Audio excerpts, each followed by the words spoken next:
గోసేవ అంత గొప్పది ఎందుకు అంటే అవతల వస్తువుని బట్టి సేవ యొక్క ఫలితం మారిపోతుంది.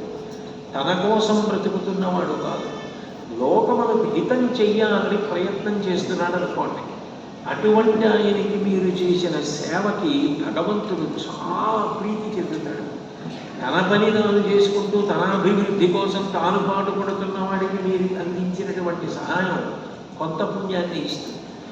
నిస్వార్థంగా తాను ఏమీ కోరకుండా ఎంతో కష్టపడి లోకానికి హితం చేయడం కోసం ప్రయత్నించే వ్యక్తికి చేసిన సహాయం ఎంత గొప్ప ప్రయోజనాల్లో ఇచ్చేస్తుంది.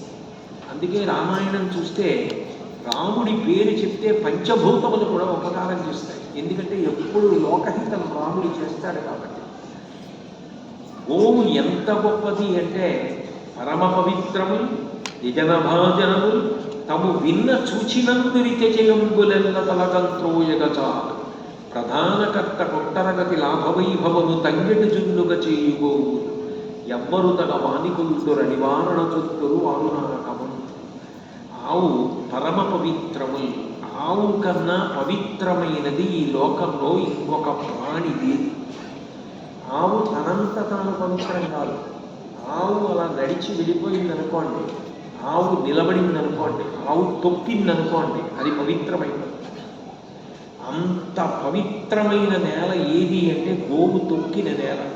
ఒక సంవత్సరం మొత్తం మీద పంచభూత స్నానములని 5 భూతముల ఎందు స్నానం చేస్తారు. అంటే మీకు అనుమానం కావచ్చు, 5 భూతముల ఎందు స్నానం అంటే అగ్నిలో స్నానం ఎలా చేస్తారంటే విభూతి స్నానమే అగ్ని స్నానం. అందులో ఒక స్నానం గోధూళి స్నానం అని చేస్తారు. సాయంకాలం వేళ గోవులు ఇంటికి విడిపోతున్నప్పుడు గోవుల వెనక నడిస్తే గోవుల యొక్క డెక్కల నుంచి పైకి రేగిన పరాగము మీద పడుతుంది. అదొక గొప్ప స్నానం. గోధూళిధూ సరిత కోమల గోపవేషం గోపాల బాలక శతైరనుగమ్యమానం సాయంతనీ ప్రతిగృహం పశుబంధనార్థం గచ్చంతమచ్యుత శిశుం ప్రణతోస్మి నిత్యం అంటాడు శ్రీకృష్ణ కథామృతంలో లీలాసం. చిన్ని కృష్ణుడు ఆవుల వందల వెనకాతల వెడుతుంటే ప్రతిరోజు ఆ గోధూళి చేత అలంకృతమయ్యేవాట. అటువంటి పవిత్రమూర్తిని నేను స్మరించి నమస్కరిస్తున్నానంటాడు. గోధూళి అంత గొప్పది. అందుకే కాలంలో ప్రదోష వేళని గోధూళి వేళ అని పిలుస్తారు. ఇంకా చీకటి పడక ముందు ఉన్న కాలంలో ఆవులు ఇంటికి చేరే వేళకి ప్రత్యేకంగా గోధూళి వేళ అని పేరు. ఆ గోవు డెక్క కంటుకున్న ధూళి అది పాదం ఎత్తినప్పుడు కింద పడింది తీసి తల మీద వేసుకుంటే అది ఒక పవిత్ర స్నానం, పరమ పవిత్రము. గోవుని ముట్టుకున్నాడు అనుకోండి పరిశుద్ధుడు ఉంటాడు. గోవుకి అపవిత్రత అంటాం. శవాన్ని కాల్చిన, వంట చేసిన, హోమం చేసిన, పెట్టకుప్ప కాల్చిన అగ్ని పవిత్రం. అగ్నికి అపవిత్రత ఉండదు.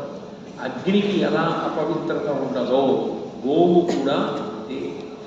కాబట్టి పరమ పవిత్రములు యజనభాజనములు, అసలు అది లేకుండా యజ్ఞము జరగదు. పరమ పవిత్రములు యజనభాజనములు తము విన్న చూచినందురితే చేయంబులెల్ల తలకంత్రోయగజా.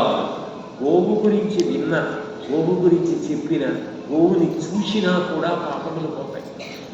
గురిత చేయంబులెల్ల తలకంత్రోయగజాలు ప్రధానకర్త ఉత్తరగతి లాభవైభవము తంగిట జున్నుగ చేయు గోవు.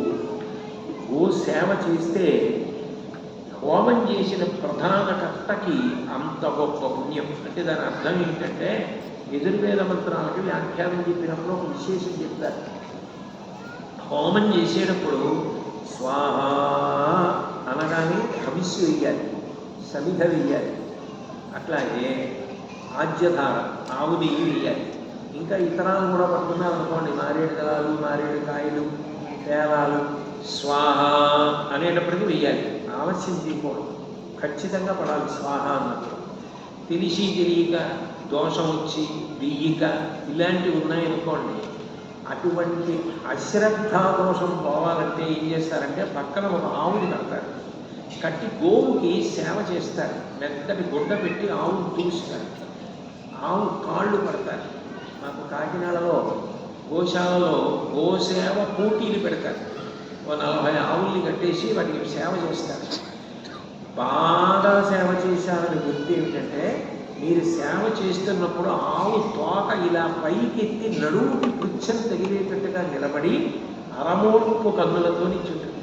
సగం తెరిచి సగం తెరవక స్తంభీభూతమై నిల్చుంటుంది. అలా నిల్చుంది అంటే సేవకి ప్రీతి చెందిందని గుర్తు. వాళ్ళకి ప్రథమ బహుమతిస్తారు. అంటే ఓ సేవ అంత గొప్పది, సమస్త దేవతలకు చేసిన సేవ.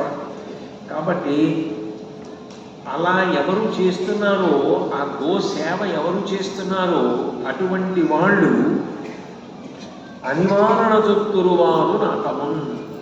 తన ఇంట్లో తాను ఒక గదిలోంచి ఇంట్లోంచి బయటికి, ఇంట్లోకి ఎంత హేళగా వస్తాడో అంత హేళగా శరీరపతనానంతరం స్వర్గలోకానికి వెళ్తాడు. అంటే గో సేవ అంత గొప్ప సేవ. గోశాల తొడవడం, గోశాల కడగడం, గోశాలలో విష్ణు సహస్రం పారాయణ చేయడం, గోవులకి గ్రాసం పెట్టడం, గోవుని కడగడం, గోవుకి అలంకారం చేయడం, గోవు తిరుగుతుంటే దాన్ని కాపాడడం, ప్రత్యేకించి గోవుకి గంగడోలు కంటి దగ్గర అవి అందం. దొరద పెట్టినప్పుడు గోపుకోవడానికి గరుకు స్తంభాలు వేయడం, ఆ గరుకు స్తంభానికి గోవు గోపుకున్నప్పుడు ఎన్ని వెంట్రుకల కింద పడతాయో అన్ని వేల సంవత్సరములు పితృదేవతలను విప్రీతులు చేస్తారట.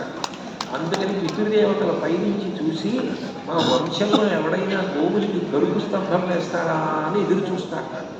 గరుకు స్తంభాలు వేయడం ఇవన్నీ కూడా అంత గొప్ప విషయాలు.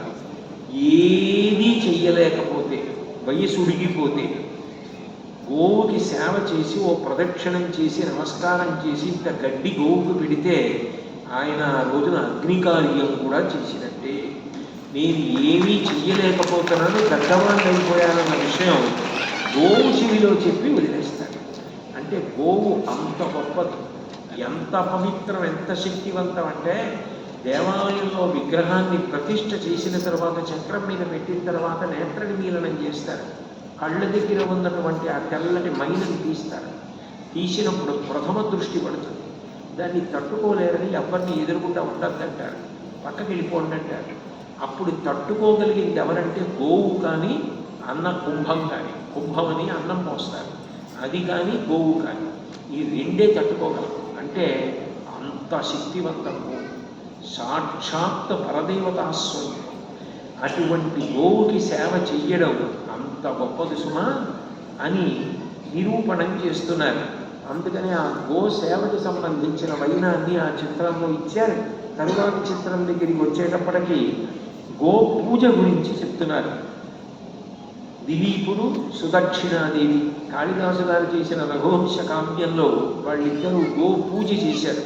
గో పూజ అంటే గోవుకి పూజ చేయడం ఒక ఎత్తు, గో పూజ చేయడం విస్తరించినంతగా మీకు నిజానికి ఏ పూజ విస్తరించదు. నిజంగా చెప్పాలి అంటే మనం చేసేటటువంటి పూజలో ఈశ్వరుడు ప్రీతి చేత